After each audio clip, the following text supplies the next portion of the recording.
professora Merisvalda.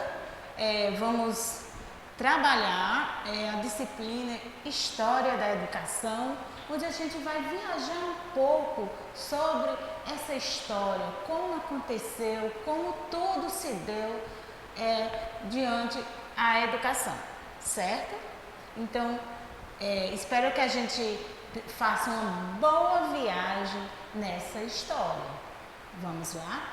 Então, educação antiga e medieval. Dentro da história da educação, a gente vai trabalhar essa educação antiga e medieval até os dias atuais, certo? Educação antiga e medieval. O que nos diz essa educação antiga e medieval? Como era a educação antes da escola? A educação entre os povos primitivos, a educação através da imitação, a educação e as cerimônias da iniciação, animismo, presença constante da educação primitivas e os primeiros professores. Essa educação dos povos primitivos. Nós temos aqui os povos primitivos, né? A educação existia mesmo onde não há educação, não havia educação, nas sociedades chamadas primitivas e de povos considerados bárbaros, né? Por exemplo, não existe escola nem métodos de educação conscientemente reconhecido como tais. No entanto, existe educação cujo objetivo é promover o ajustamento da criança a seu meio físico e social por meio da aquisição de experiências de gerações passadas. Então, os povos primitivos eram considerados bárbaros, mas mesmo assim passava-se um ensinamento, uma educação de geração em geração. E a educação através da imitação, uma das formas pelas quais a criança adquire os conhecimentos necessários entre os povos primitivos é a imitação.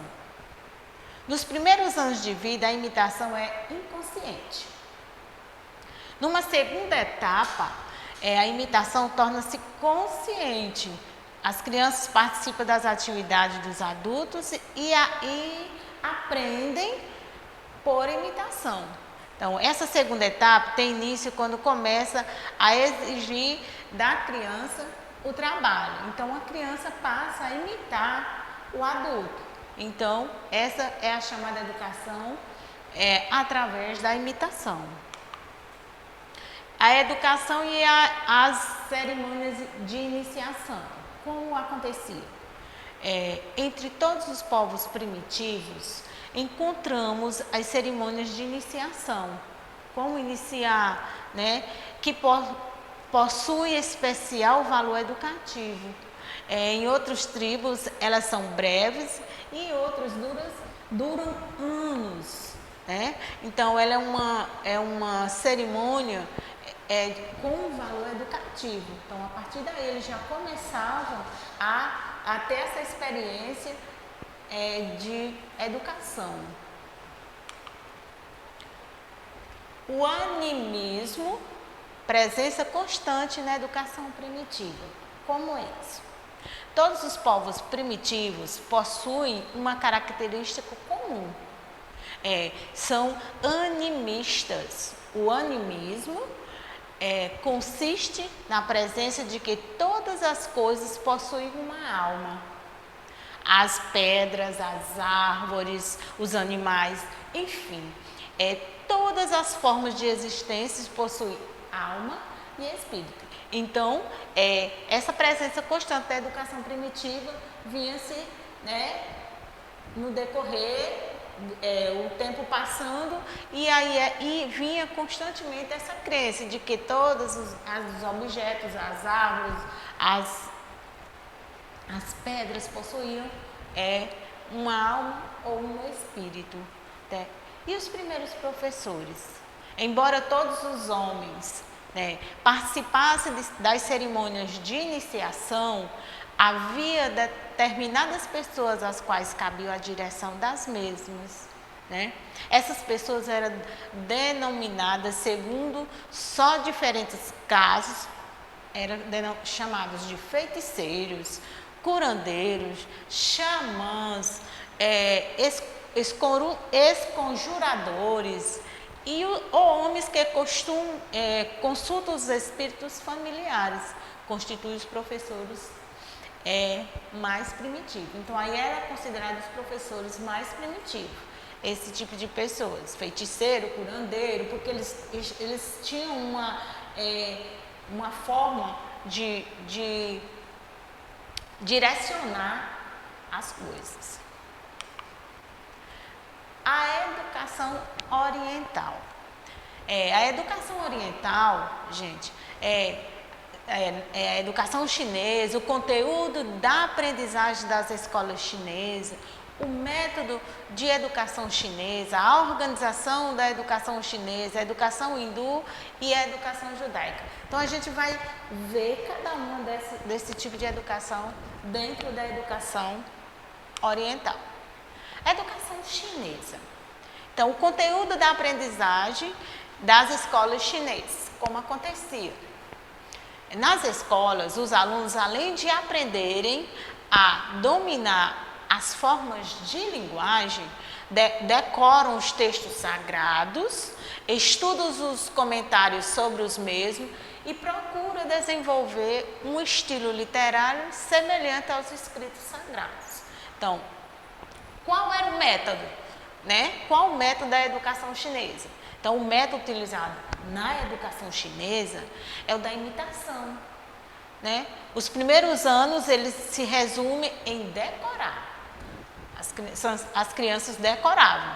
O objetivo do professor é obrigar seus alunos, em primeiro lugar, a decorar, certo? E, em seguida, em segundo plano, a decorar, em terceiro e sempre a decorar. Então, decorar era o objetivo do professor para que o seu aluno aprendesse. A organização da educação chinesa. Como se dava essa organização? Em todas as aldeias chinesas existiam as escolas elementares.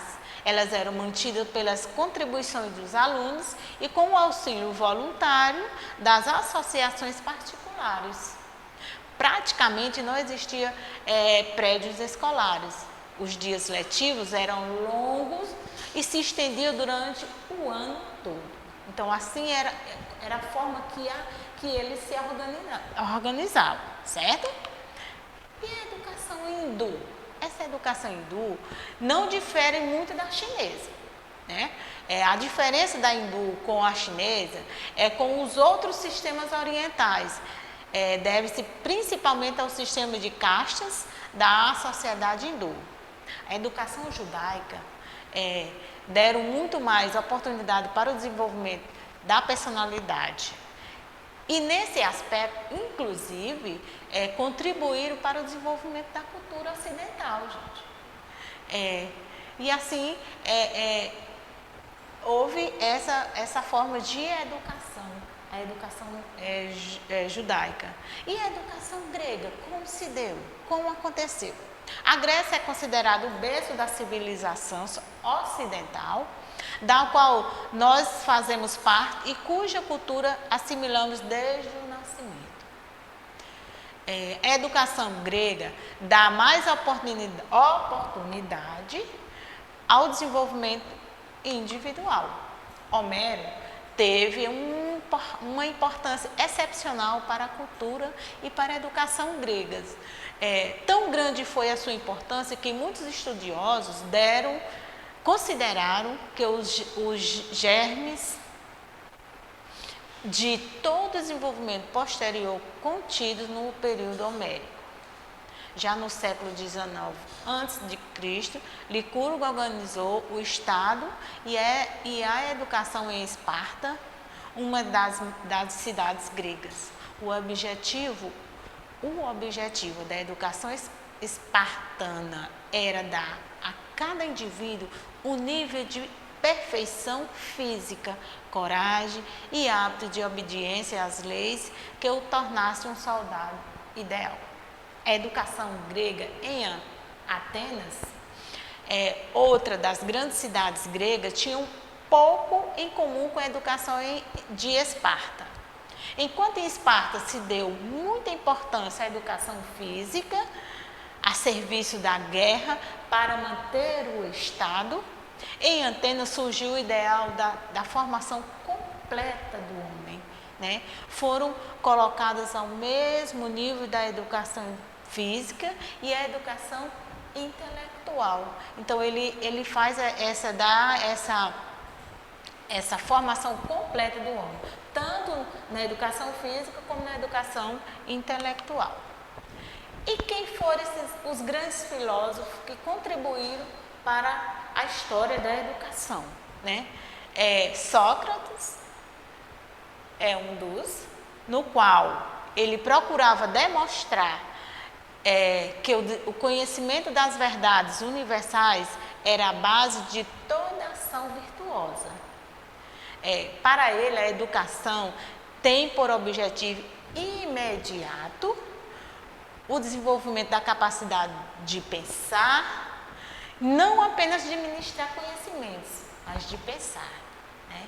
Isso é a teoria de Sócrates. E Platão?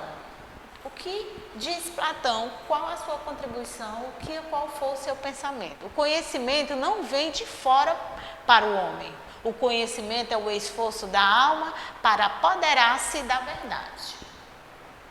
O papel do educador consiste em promover no educando o processo de interiorização, graças ao qual ele pode sentir a presença das ideias. A realidade para Platão não mais é do que a ideia de que se realiza ou atualiza. Realiza ou atualiza. Então, esse é o pensamento de Platão para a educação. E Aristóteles? Ele apresentou uma visão bastante diferente da de Sócrates e de Platão. Enquanto esses dois afirmavam que a posse do conhecimento pelo indivíduo constituía a virtude, Aristóteles afirmava que a virtude está na conquista da felicidade e do homem, e do bem, da felicidade e do bem. Aristóteles desenvolveu seu conceito de educação partindo da ideia de imitação. O que nos animais é apenas capacidade imitativa. O homem se converte numa arte. O homem se educa na medida em que copia a forma de vida dos adultos. Esse era o pensamento de Aristóteles, certo? A educação romana. Os romanos tinham uma mentalidade prática, procuravam alcançar resultados concretos, adaptados ao meio e aos fins, enquanto os gregos julgavam e mediam todas as coisas pelo padrão da racionalidade, da harmonia ou da proporção, os romanos julgavam tudo pelo critério da utilidade ou da eficácia. Então, era mais prático os romanos. O declínio da educação romana. O que mais caracterizava a decadência da educação romana é o fato dela ter passado a se limitar à classe mais elevada. Assim, a educação ministrada pela igreja cristã veio gradualmente substituir a decadência da educação romana. Esta, mesmo mantendo sua estrutura após os bárbaros terem conquistado o Império Romano do Ocidente, em 476 a.C., perdeu a sua importância social. Vejam aí, né, gente? E o cristianismo e o novo ideal educacional. Enquanto os filósofos gregos davam mais importância ao aspecto intelectual do homem, o cristianismo, pelo contrário, passou a dar maior importância ao aspecto moral. O cristianismo não se baseia-se primordialmente na ideia de caridade cristã ou amor, que é a expressão mais individual e completa da personalidade humana. O ideal educativo do cristianismo é um renascer para um mundo novo de espírito. Essa era o ideal educativo do cristianismo. Os primeiros padres da igreja, o cristianismo e a filosofia pagã. Os primeiros padres da igreja, diante as diferenças entre o cristianismo e o saber grego e romano, ocupam posições diferentes. Clemente de Alexandria e São Justino sustentava que os evangelhos eram o platonismo aperfeiçoado e que Platão era o Moisés helenizado. Já São Jerônimo combateu no campo educacional a disciplina excessiva do ensino à sua época. Enfatizou também a importância de se respeitar a personalidade do aluno e de se criar na escola um ambiente de amizade. Para Santo Agostinho, o mais ativo e mais brilhante dos padres da igreja, consagrou sua extensa cultura ao combate às heresias. Então, esses foram os primeiros padres da igreja, o cristianismo e a filosofia pagã, né? Que filosofia tinham? Então, aqui se trata aqui a gente está tratando da educação medieval, né? Como se passou, certo, gente? Então é isso.